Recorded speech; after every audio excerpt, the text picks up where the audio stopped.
Today we will see gas turbine cycles part 1, and inside part 1 we will see ideal Brayton cycle.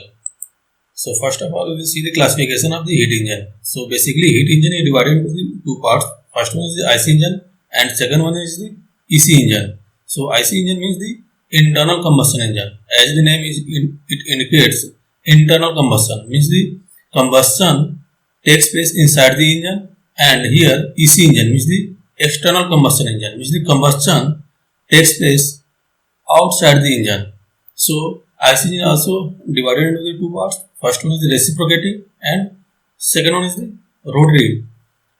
And reciprocating is divided into the gasoline engine and diesel engine.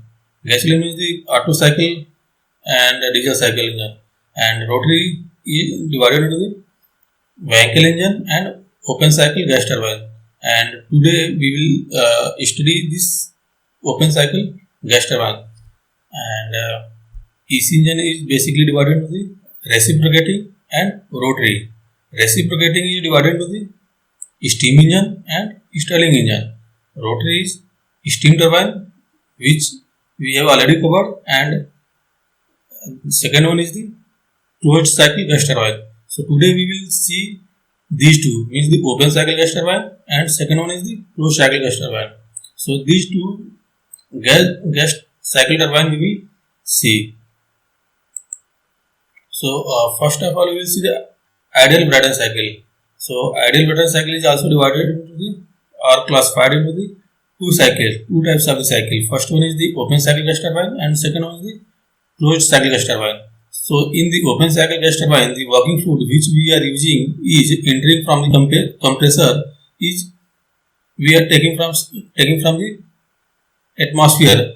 Means each time we are taking new fresh gas, and the gas which we are exiting from the turbine is going to the atmosphere. Means that gas is not utilizing for the compressor.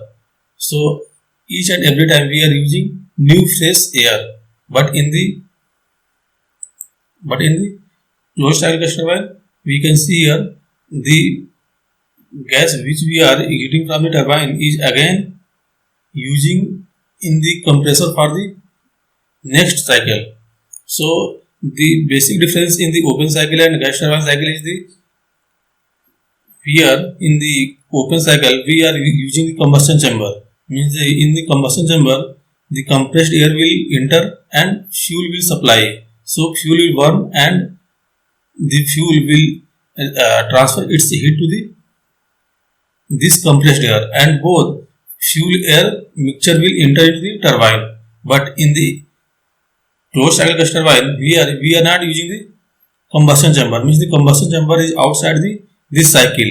Only we are using the heat from the combustion chamber into the heat exchanger. This is the heat exchanger. Heat exchanger means the heat is exchanged from the combustion chamber to this working cycle. So here the fuel is not entering into the turbine, but here you can see the fuel which is burning, after burning the fuel is also entering into the turbine and exiting to the atmosphere. But here fuel is not entering into this turbine because the combustion chamber is outside the cycle, and the combustion chamber is only transferring its heat to the compressed air for increasing its enthalpy till the point 3, and then high enthalpy and high pressure air is entering into the turbine, and then after expansion this gas is entering into the heat exchanger, and then it's rejecting its temperature to the surrounding and then entering into the compressor for the compression.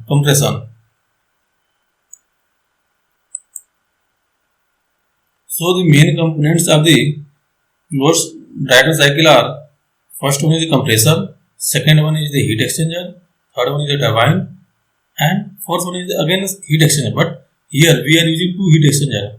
First one is at the high temperature, which is known as source, and second one is at low temperature, means which is known as sink, because here we are supplying the heat, so this is known as source, and here we are rejecting the heat, so this is known as sink. So the main four parts of the closed Brayton cycle are compressor, high temperature heat exchanger, gas turbine low temperature heat exchanger, and we can see all the four parts or all the four components are open system, means the working fluid is entering into the component and exiting from the component. So this is the open system, means the mass is entering and mass is going out, and energy is also supplying and energy rejecting, and work is done on the compressor and work is getting from the turbine. So energy and mass transfer both transferring from these four components. So these all four components are open system. So we can apply here energy and mass equation, and we can see the process 1 to 2, means the compression. Inside the compressor, which process is going on? Inside the compressor, compression is going on, means the air or gas entering into the compressor is getting compressed, and this process is adiabatic and reversible, means the reversible and adiabatic, or isentropic, means there is no heat transfer takes place, and this process is reversible process. So this is isentropic compression process, and process 2 to 3 is we are supplying the heat, so heat addition process, and during this process the pressure remains constant, there is no change in the pressure of the air. So this is known as constant pressure heat addition process. And process 3 to 4 is reversible adiabatic work done, means the reversible adiabatic or isentropic expansion, means during the expansion we will get the work output. So this is reversible adiabatic expansion process. And 4 to 1 is heat rejection process at constant pressure. So this is constant pressure heat rejection process. So these are the basic 4 process of the closed cycle Brayton cycle.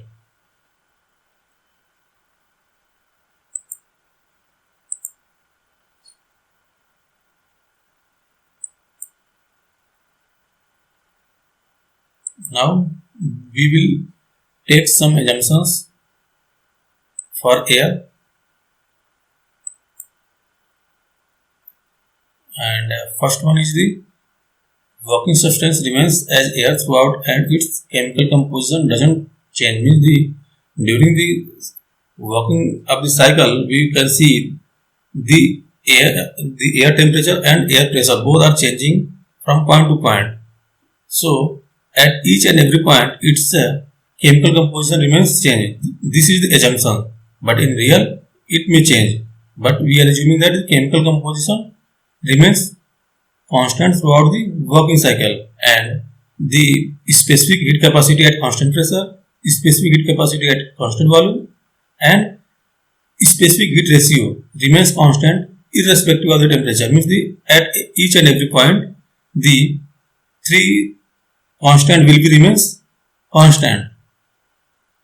There is no loss of the pressure while flowing through various components and connecting pipes, means the gas or air which is flowing inside the components like a compressor, then heat exchanger, then turbine, then again heat exchanger and compressor, then there will be no any heat, and then there will be no any pressure loss in any component of the system,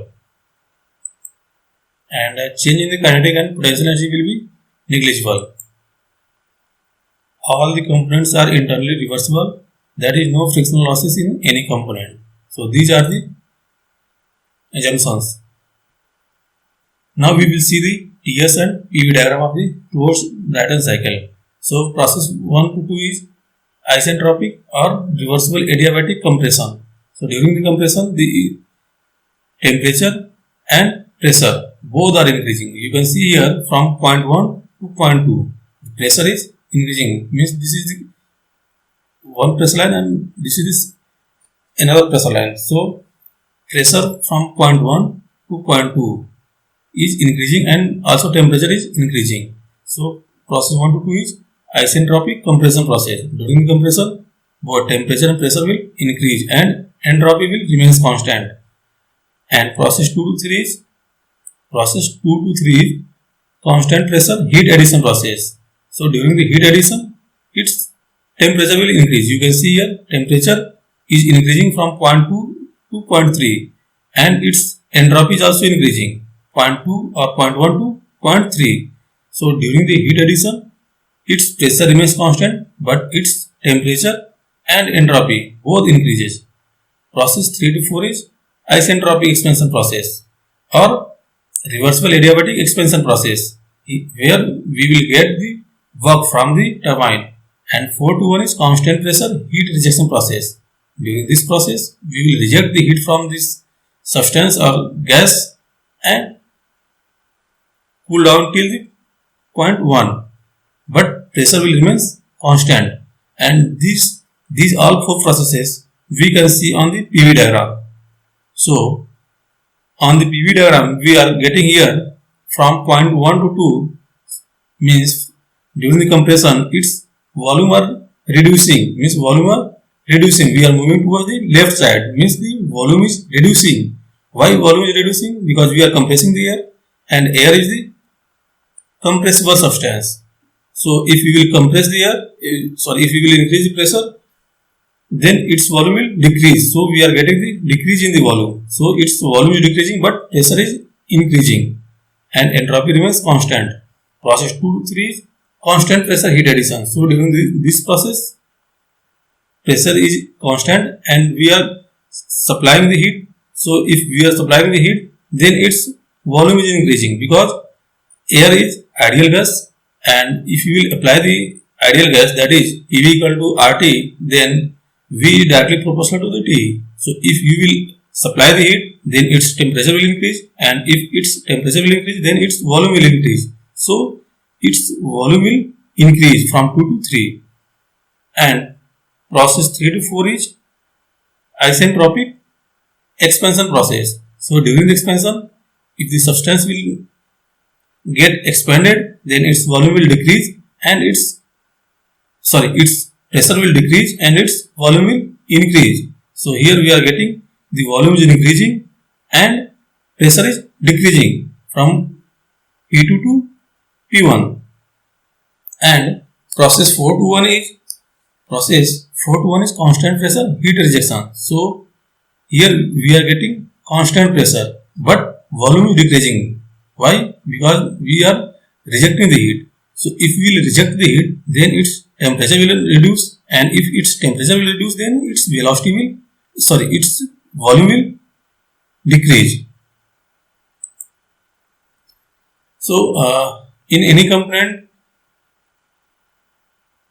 mass is m dot, means in the compressor, whatever the mass we are supplying, that exact mass we are getting out from that component. Means if we will take the compressor, then m dot in will be equal to m dot out will be equal to m dot, means this mass flow rate will be same inside the every component.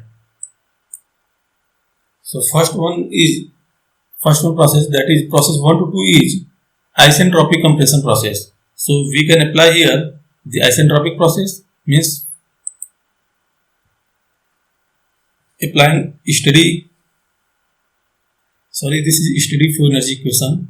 Flow is missing, so we are applying steady flow energy equation. So what will be the equation? H1 here, H1 plus V1 square by 2 plus Z1G plus Q12 equal to H2 plus V2 square by 2 plus Z2G plus W12. So during the compression, this is the reversible adiabatic.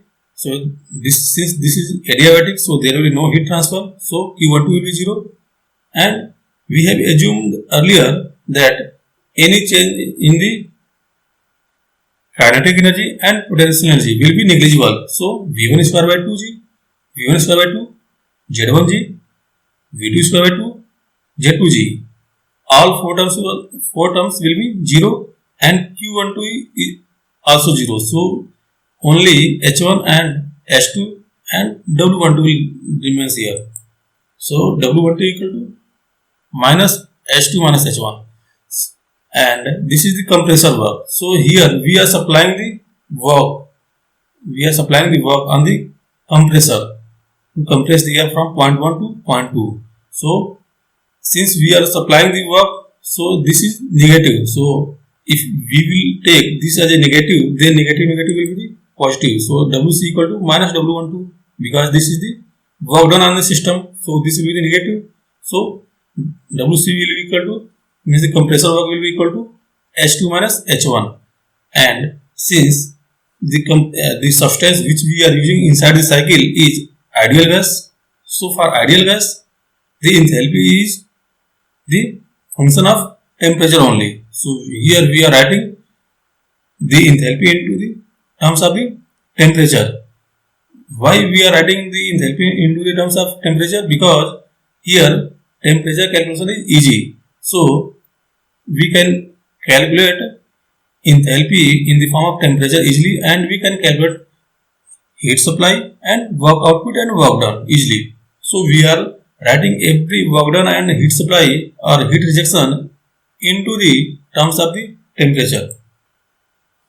Second one is constant process, heat addition process. So again we will apply the same study for energy equation for the process 2 to 3, and we will get the equation H2 plus V2 square by 2 plus Z2G plus Q23 equal to S3 plus V3 square by 2 plus Z3G plus W23. So here we are supplying the heat. So Q23 will be the positive because we are supplying the heat to the system, and W23 will be 0 because there will be no any work done. So what will be here? Only S2 plus Q23 equal to S3. So what will be Q23? You can get Q23 equal to S3 minus S2.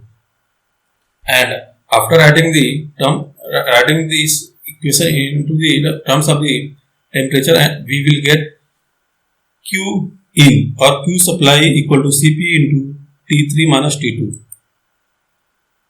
And the next process is isentropic expansion process. So again we will apply the same steady flow energy equation, and we will get S3 minus V2 square by 2 plus Z3G plus Q34 equal to S4 plus V4 square by 2 plus Z4G plus W23. Since this is the isentropic expansion process, isentropic or reversible adiabatic, so there will be no any heat transfer. So this term will be 0, and we are neglecting the any change in kinetic and potential energy. So S3 equal to S4 plus W23, or W23 equal to S3 minus H4, and after writing this equation into the terms of the temperature, we will get W23 and W34 is WT or work done by the turbine. So work done by the turbine will be equal to the enthalpy difference of S3 minus S4 equal to Cp into T3 minus T4. And next process is constant pressure heat rejection process. So again we will apply the same steady flow energy equation, and we will get here Q41, means what we are rejecting the heat is Q41. So we will get Q41 equal to H1 minus H4. Since we are rejecting the heat from the system, so this will be the negative. So Q out will be minus Q41. So Q out equal to H4 minus H1 equal to Cp into T4 minus T1. So what will be net work output? Net work output will be equal to the work done by turbine and work done on the compressor. So Wt minus Wc will be equal to the W net, and you can write this in terms of the enthalpy. So Wt here, Wt is equal to Cp into Wt equal to S3 minus S4, and Wc we have calculated earlier, which is S2 minus H1. So W net will be equal to this, and we will rearrange this equation, and we will get S3 minus S2 minus S4 minus H1. So we can see Q out equal to S4 minus H1. This is the Q out, and we have calculated earlier. This is the Q in or Q supply. So W net is also the function of Q supply minus Q out. So we can get a relation between the work done and work output and heat supply and heat rejection, which will equal to the W net equal to Q in minus Q out equal to the WT minus WC.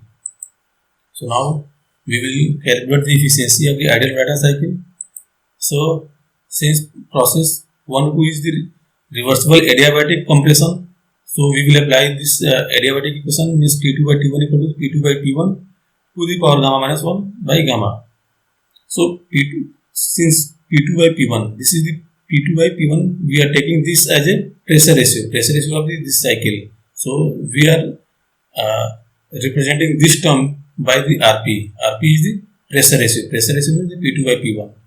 So T2 by T1 equal to the P2 RP to the power gamma minus 1 by gamma, and T3 by T4 equal to the P3 by P4. Since this is the constant pressure line, so P2 will be equal to the P3 and P1 will be equal to the P4. So this will be equal to the also RP and RP to the power gamma minus 1 by gamma. So from these two equations we can see T2 by T1 equal to the RP to the power gamma minus 1 by gamma, and T3 by T4 equal to the RP to the power gamma minus 1 by gamma. So these two terms, T2 by T1 and T3 by T4, both are equal. So we can get a relation between these four temperatures. So T2 by T1 equal to T2 by T1 equal to the T3 by T4, which will be equal to the T2 into T4 equal to T1 into T3. But this relation is valid only for the ideal Brayton cycle. So remember, this is very important relation, but you should also remember this is only valid for the ideal Brayton cycle. Now we will calculate the efficiency. Since efficiency is the net work output divided by what we are supplying to the system. So W net upon Q in. W net will be equal to the WT minus WC by Q in. And we have also calculated a relation which is equal to WT minus WC is equal to the Q in minus Q out. So this will be replaced by this Q in minus Q out, and we will get efficiency equal to 1 minus Q out divided by Q in. So 1 minus Q out. Q out kya? So Q out, what will be Q out? Q out, this is Q out. Q out means the T4 minus, this is the H4 minus H1. Since enthalpy is the function of temperature, so here the specific heat capacity, that is Cp, has been cancelled from upper side and lower side. So only temperature terms are remains here, that is T4 minus T1 by T3 minus T2. Q in, the supply of the heat, T3 minus T2, and rejection of the heat from 4 to 1. So T3 minus T2, and we will again rearrange this. We will take common, that is T1 from the numerator, that is T1 into T4 by T1 minus 1, and here we will take the common T2, which will be equal to the T2 into T3 by T2 minus 1, and we can see this term from this equation. So what will be T4 by T1? T4 by T1 will be equal to the T4 by T1 will be equal to T3 by T2. From equation 3 you can see T4 by T1 equal to the T3 by T2. So these both terms will be getting cancelled out. So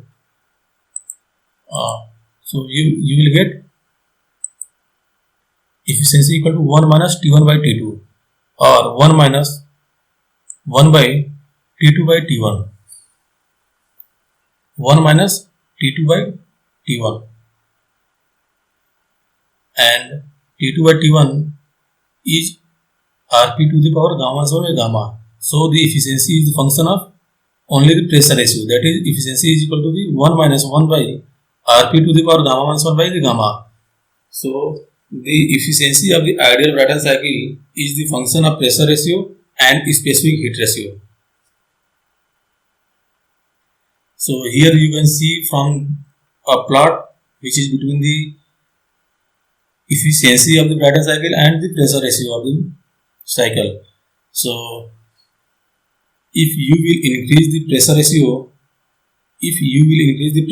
then this whole term will increase, means the denominator will increase. If denominator will increase, then this whole term will getting decreased. So if this term will getting decreased, then this is the negative term. So the efficiency of the cycle will getting increased. So means here we are getting, if we will increase the pressure, then pressure ratio will increase, or if we will increase the pressure ratio, then efficiency of the Brayton cycle will continuously increases. So here we are getting, as the pressure ratio is getting increases, the efficiency is getting increases.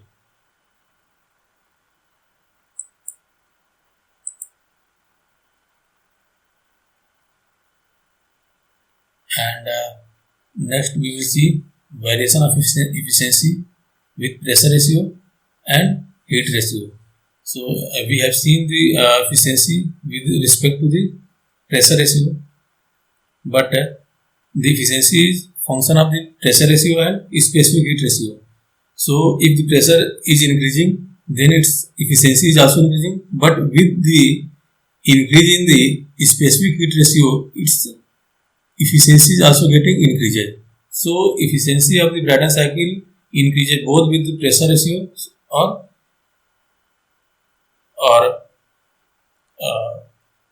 both increases with the pressure ratio and with specific heat ratio.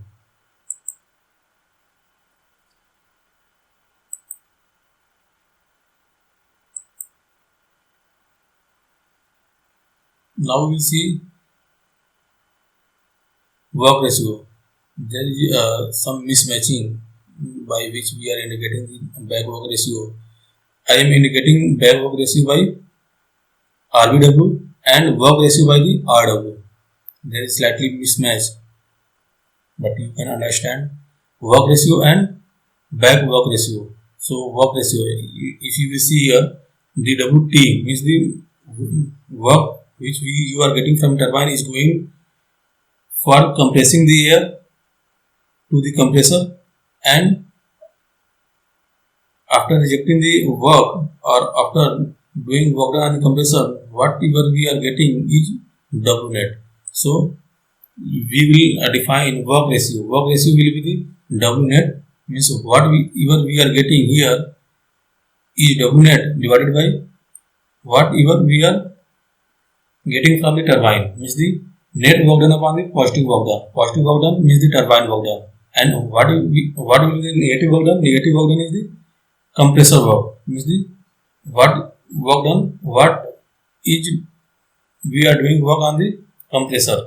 So work ratio will be net work done upon the turbine work and back work ratio. Back work ratio will be equal to the WC by WT, means the this. So work ratio is W net by WT and back work ratio is WC by WT. So we will see one numerical which is based on ideal Brayton cycle. So we will see an ideal Brayton cycle has a compression ratio of, compression ratio means the pressure ratio, P1 to P2 by P1, means from P1 to P2 which we are increasing pressure, that is 15, with the highest cycle temperature of the 1600 Kelvin. What will be the highest temperature?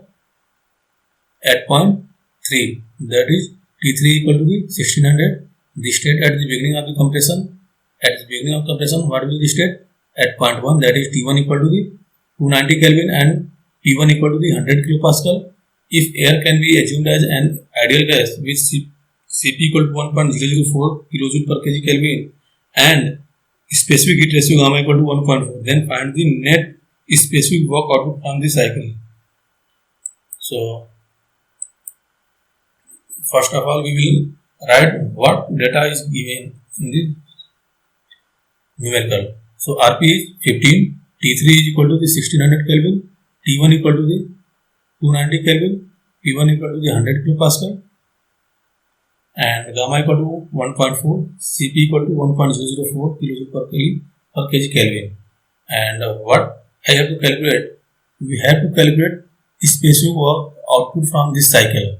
So the specific work output from this cycle will be the net work output, means the Wt minus Wc. So we have to calculate first of all Wt and Wc. So for calculating the Wt, what will be Wt? Wt will be equal to the S3 minus S4, and what? And S3 will be Cp into T3. So we know the T3, but we don't know the T4. So first of all, we have to calculate the temperature at 4 points.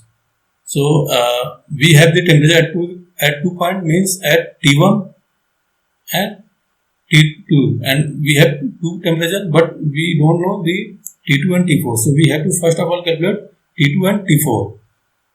Since process 1 to 2 is isentropic compression, so you can use T2 by T1 equal to the P2 by P1, that is pressure ratio Rp to the power gamma sum by gamma, and you can calculate the T2 because you know T1, you know Rp, and you know gamma. So you can calculate T2. So we will see here T2 will be equal to 646.01 Kelvin, and what will be the T4? So we have three temperature. Now we have to calculate T4. So we have one relation between the all temperature, that is T1 into T3 equal to T2 into T4. T1 into T3 equal to T2 into T4. So we know three temperatures and we don't know T4. We have to calculate T4. So you can calculate easily T4 from this equation, which will equal to the 718.25 Kelvin. Now we know all the temperatures. So you can calculate Wnet. Wnet will be equal to Wt minus Wc, which will be equal to Cp into T4 minus T3 minus T4, that is Wt, and this is Wc. So Wt minus Wc will be equal to the Wnet. So you know all the temperatures. So by putting the value, we can get Wnet, which will equal to the 526.26 kilojoule per kg. Per kg means specific work done. Net output, specific net work output. If you will multiply by the mass flow rate of the air, then you will get the net power. Now we will calculate maximum efficiency of the ideal Brayton cycle. Since Rp max, what will be the Rp max? Maximum pressure ratio. Maximum pressure ratio can be equal to the ratio of maximum temperature and minimum temperature.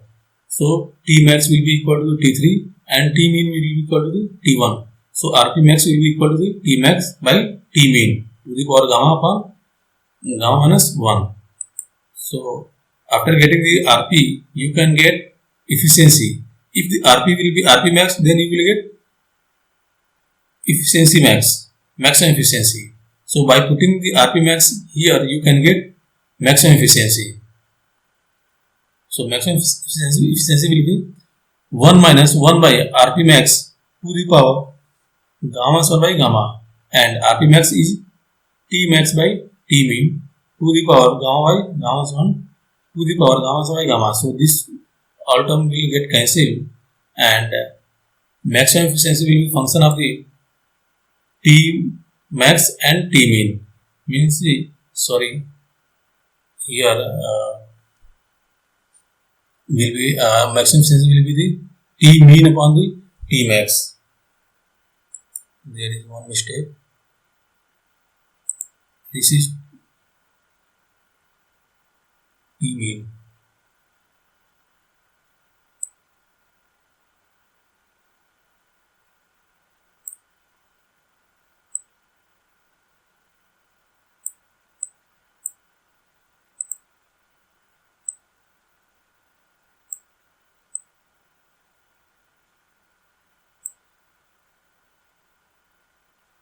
and this is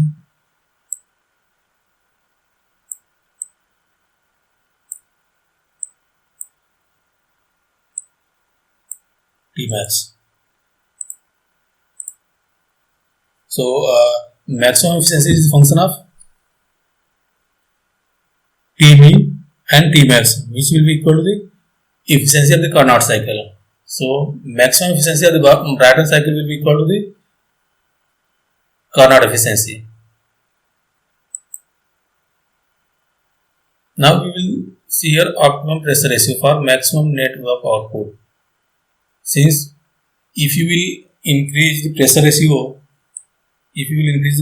then you will get efficiency increases. But after as the efficiency increases, net work done maybe decreases. So you have to find out the optimum pressure ratio or optimum efficiency at which you can get maximum work done. Here you are increasing the pressure ratio, then its work done is increases.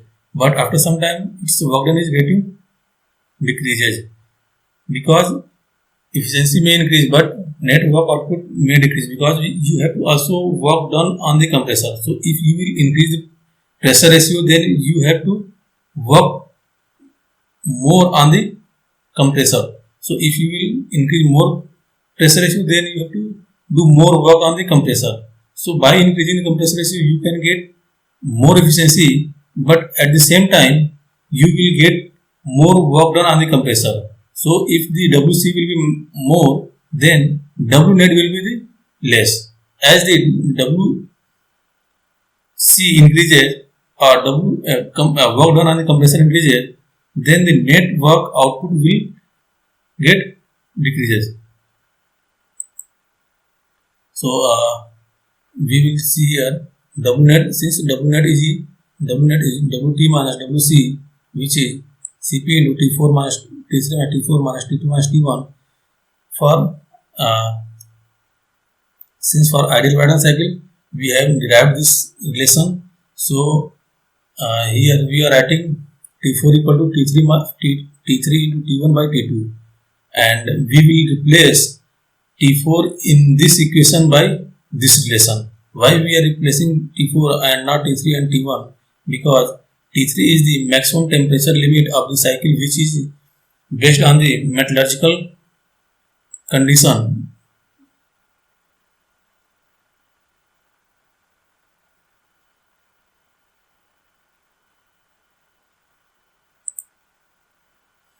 Which is based on the metallurgical, which depend on the metallurgical condition of the material which we are using in the components of the turbine or compressor or heat exchanger. And T1 is the environmental condition, means the air which we are using from the atmosphere, that is the dependent on the dependent on the atmosphere. So we cannot change this and this. So we are replacing T4 by T4 in the terms of T3, T1 and T2. So we will put T4 in this equation, and we will get W net equal to the Cp into T3 minus T3 T1 T2 minus T2 plus T1. Since the same thing is written here, since T3 and T1 are fixed, minimum and maximum temperature based on the availability and metallurgical condition. Hence, we can vary only the T2. Means T1 and T3 are fixed. T4 we have replaced. So only T2 we can rearrange for getting maximum work output. So we will differentiate this equation with respect to the T2. So W net by dT2 equal to 0. So we will differentiate this equation with respect to T2. So After differentiating, we will get this will be 0 and this will be, since this is in the denominator, then this will be the positive, which will equal T3 by T3 into T1 by T2 square, and this will be equal to minus 1 plus 0 equal to 0. So from this you will get T2 equal to the square root of T1 and T3, and T4 equal to the square root of T1 and T3. So both T4 and T2 are equal to the T1 and T3. So for getting maximum work output, these two temperatures T2 and T4 should be equal, and should be equal to the square root of the T1 and T3. So again we are getting a relation which is T2 equal to T4 equal to square root of T3 into T1. But one more condition is applied with this equation, which is for maximum work output. So we will calculate net work done. So this will be maximum net work done, because we are using the relation T2 equal to T4 equal to square root of T1 and T3. So we will put T2 equal to and T4 equal to square root of T1 and T3, and we will get Cp into T3 minus 2 into square root of T1 T3 plus T1. So this will be W net max will be equal to Cp into square root of T3 minus square root of T1 का whole square. Now we will find out optimum pressure ratio for maximum work output. What should be the pressure ratio for the maximum work output? Since by increasing the pressure ratio, you are getting the more efficiency, but work done is getting reduces after some time. So if you will see here, from this to this means for Rp equal to 2, the work output from turbine will be this, and for Rp equal to 8.2, the work output from turbine will be this, and for Rp equal to 15 means we are increasing more pressure ratio, so the Rp will be equal, so work done will be equal to the work output will be equal to this, but at the same time we are giving the work to the compressor, which is this, means as the pressure ratio is increasing, after a time the compressor work is increasing more whatever we are getting from the turbine, so the net work getting reduces. So we have to find out the optimum pressure ratio, means the at which we are getting the maximum work done.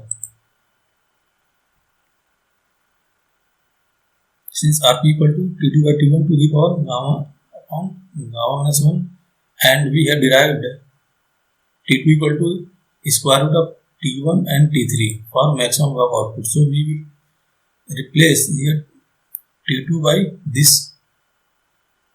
So you will get Rp equal to square root of T3 by T1 to the power gamma 1 gamma minus 1, or Rp equal to T3 by T1 to the power gamma 1 2 into gamma minus 1, or square root of Rp max. This is Rp max.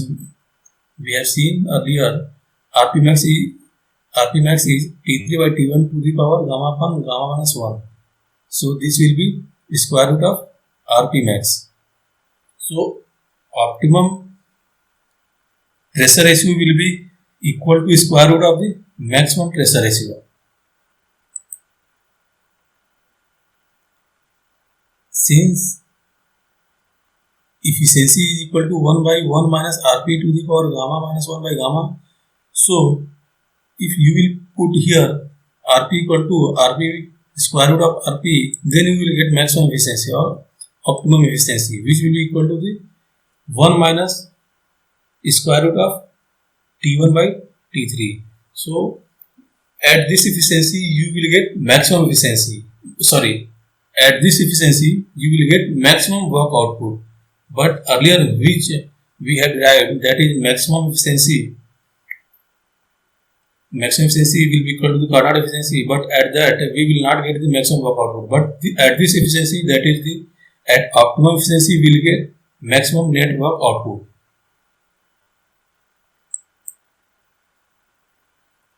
Now we will see the isentropic efficiency. If the processes will be not reversible, adiabatic or isentropic, then it will be the irreversible. So instead of getting from 1 to 2s, it will be diverted towards here. Means the if the process will be the irreversible, then its entropy will increase. So we are moving towards the right, and here also during the expansion we are moving towards the right, and irreversible process are denoted by the dotted line. So these are the irreversible process, and this solid line is reversible process. So you will see the isentropic efficiency of the compressor and isentropic efficiency of the turbine. So what will be the isentropic efficiency of the turbine? Isentropic efficiency of the turbine will be equal to the actual work output upon the isentropic work output. You can get more work output if the process will be the reversible, but if the process will be the irreversible, then you will get lesser work than this work. So the isentropic efficiency of the turbine will be equal to the actual work output upon the isentropic work output, which will be equal to the S3 minus S4 upon S3 minus H4S, and we will calculate the isentropic efficiency of the compressor. So what will be the isentropic efficiency of the compressor?